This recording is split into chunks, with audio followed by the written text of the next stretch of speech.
Let's bring in our next guest, a guy who accounted for a bunch of points with Kyle Collinsworth last year in BYU's offense. Let's get to our stat of the day before we introduce him.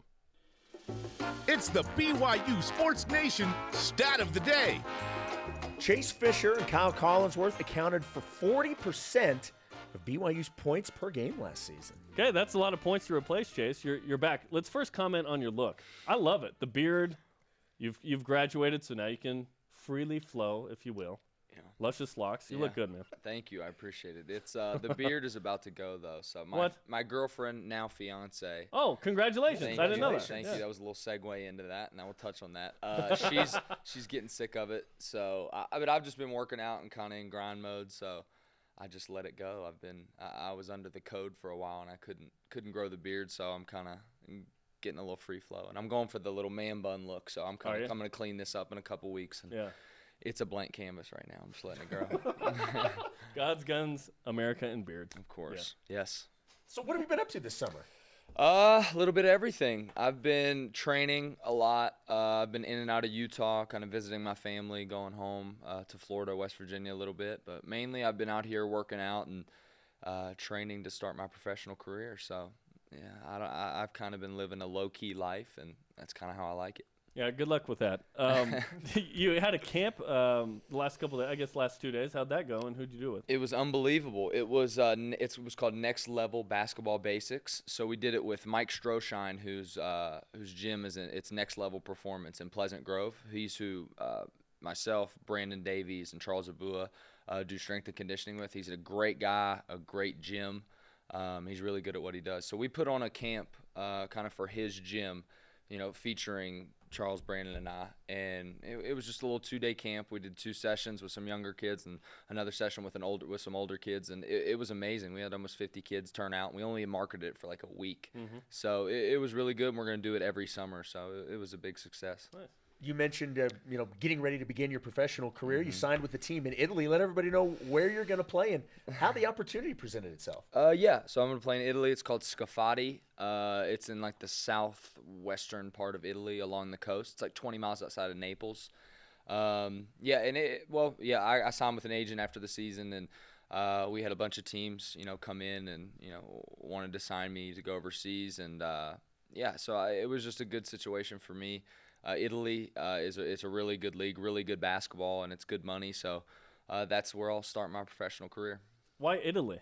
And where were some of the other offers? What countries, I guess? I had Belgium, Germany, and France. There was a lot of interest there too. And I signed a little bit for rookies, I think, starting their professional career overseas. I signed a little bit early, but it was a really good team in Italy, and it was a good situation for me. So, yeah, there was kind of teams all over the map, but Italy was, I think it's a great place to live. It's a great league. It's really good basketball. So I think it was a good place for me to start.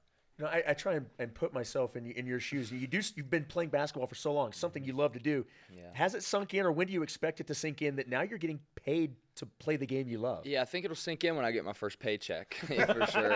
And there's look at the bank there's no direct deposit scholarship check. So, no, I think that's when it'll sink in. But for me, honestly, I've been – the last 2 years, and I think really going into my senior year, I started approaching things from a professional aspect because I knew that's what I wanted to do. I put a lot of time into it. I love the game.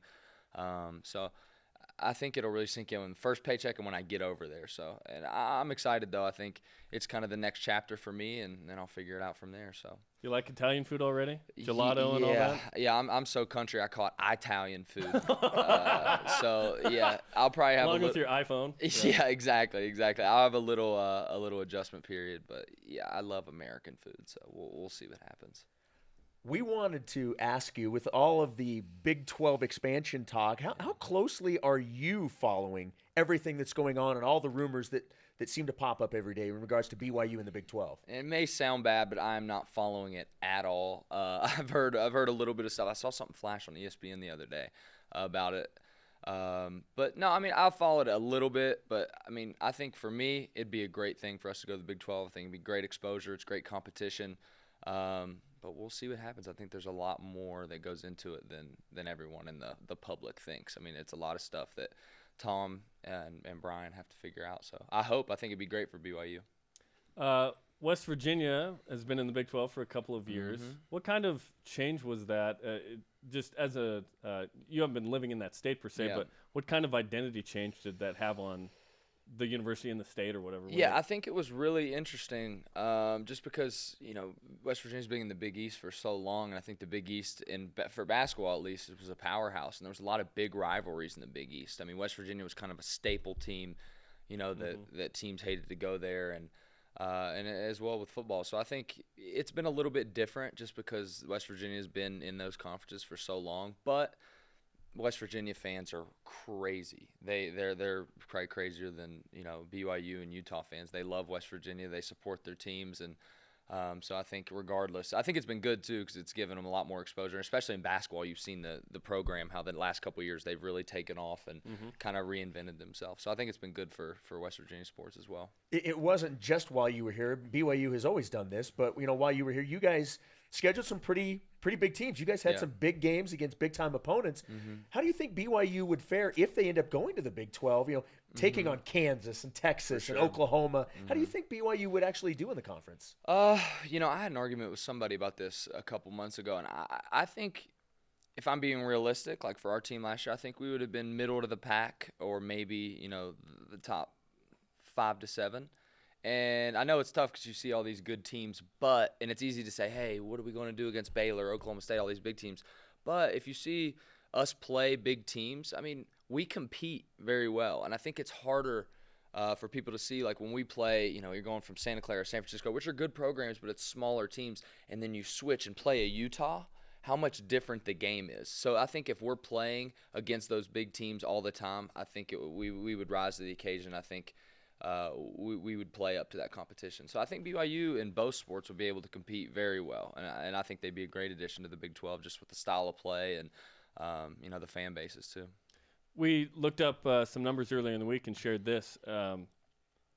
Only 2 teams the last 4 years that have gone 500 in conference play in the Big 12 didn't make the NCAA tournament. So you could go 500 and get in. Whereas in the West Coast Conference, you lose, in the last 4 years, BYU has lost at least 5 games in conference play, and then you're on the bubble. Yeah. So what kind of difference would that make maybe for BYU hoops where, hey, the margin of error is a little larger? I think it'd make a huge difference just because you look at all these teams you're playing, their RPI and BPI, all these things that the NCAA tournament committee looks at are going to be enhanced every game you're playing. I mean, the lowest team is probably like TCU for basketball, which is still a really good program, and their RPI is probably still top 100. You know what I mean? Where we're playing – top 200, 250 RPI teams. So if you lose one of those games, you're completely out or off the bubble.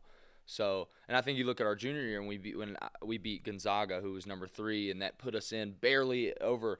And then this past year we were rolling, we beat Gonzaga, but then you lose to, a Portland or a Pacific who's a 200 RPI, and they're still a good team. It's a tough team. I think that's a part that doesn't get enough credit too, but it can really kill your chances. So I think BYU, for basketball at least, it would make making the NCAA tournament much easier and a much less stressful process. Well, regardless of conference, BYU gets in or whatever, there is going to be a basketball season coming up very soon, just in the next couple of months.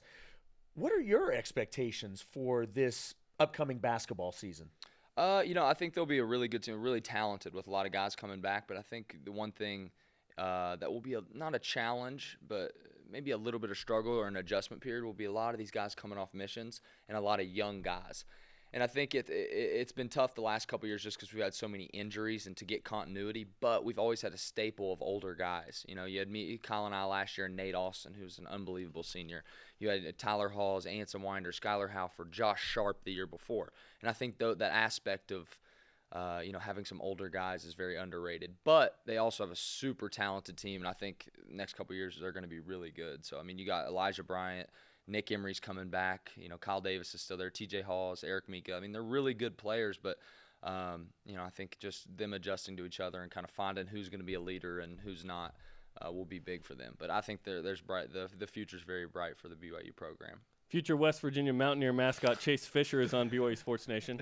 Have you played pickup with these guys, with this new group? Yeah, I played once last week. They haven't played a lot just because a lot of the guys haven't been in, so I've been going to UVU and playing over there.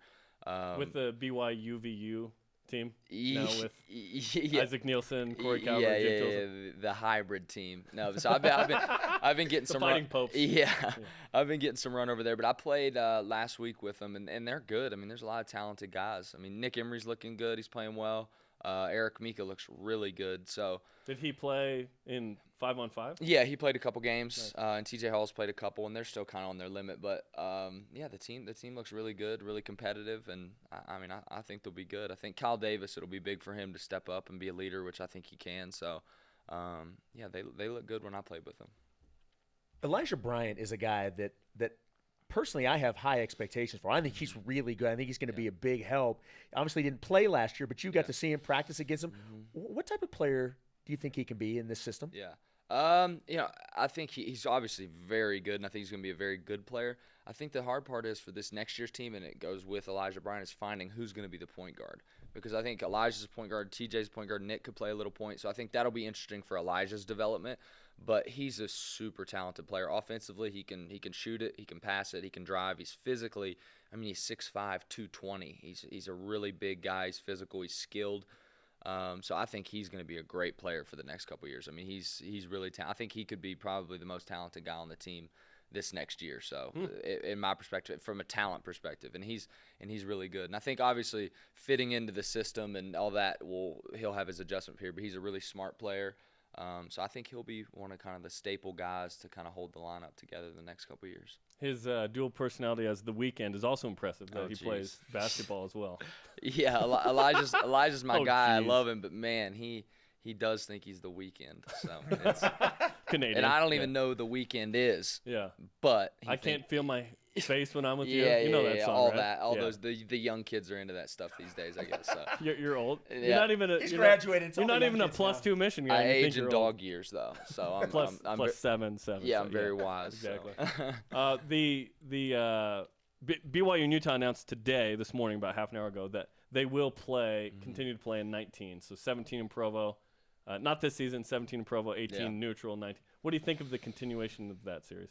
I think it's great. I mean, I think there's a lot of, I call it smoke and mirrors, where there's stuff that going around. But I think all in all, it's great for the state. I think it's great for the rivalry, just because they're really good programs. Utah's a great program. BYU's a really good program. So I think it'd be foolish not to play. You've got an in-state rivalry like that, like Duke, North Carolina. Even though they are in the same conference, they're both power conference teams, but I think it's just great, and that's what makes basketball great and sports great in general, is rivalries like this. And it's weird because I worked out with the Jazz, and Brandon Taylor was in my group, and I've talked to Brandon Taylor before, and he's a super cool dude. Like he's awesome. I've met Jordan Loveridge, all those dudes. They're really good dudes. So I don't think it's as much with the players as it is much with the fans. And the Utah kids, they're great kids, they're great players, and I just think, let both teams compete, and I think it's both good for them for the NCAA tournament too. I mean, they're both good wins, so I think it's good. It's continuing. The fans don't want to hear that, but it's probably true. So no, it is true. No, it's a fact. It is Yeah. true. Those guys are cool. It's like they're normal guys. Nobody wants to. It's not like, oh, we hate each other. And I know I'm not from here, so I don't get it as much, and I'm cool with everybody. I'm just a go-with-the-flow guy. But, I mean, you meet Brandon Taylor, and he's like, yeah, man, the rivalry is crazy. It's good, but, we don't hate each other. You're just a normal dude, and we're both normal guys. So I think that's the things the fans need to keep that in perspective, when it comes to the rivalry. They won't, but that was a tremendous attempt at helping the I rationale. was trying to keep peace. But You're trying. You're doing your best. Well, good luck with everything in Italy. We'll try and talk to you before you bounce. When are you bouncing, by the way? Like August 25th or so. Hopefully BYU's in the Big 12 before then. Yeah, I mean, I heard you guys talking about. You guys are really passionate about this. You said Taysom Hill or the Big 12. Man, I jokingly asked that question. That's a tough choice, man. I'm not going to ask that question again. That's a terrible question. I think it's good. It was good. Well, good luck with everything. Thank you, guys. Appreciate the time. It. Chase Fischer back on BYU Sports Nation. Said he's going to shave the beard soon. So maybe not. Take it. Maybe not. Breaking news. Changed his mind.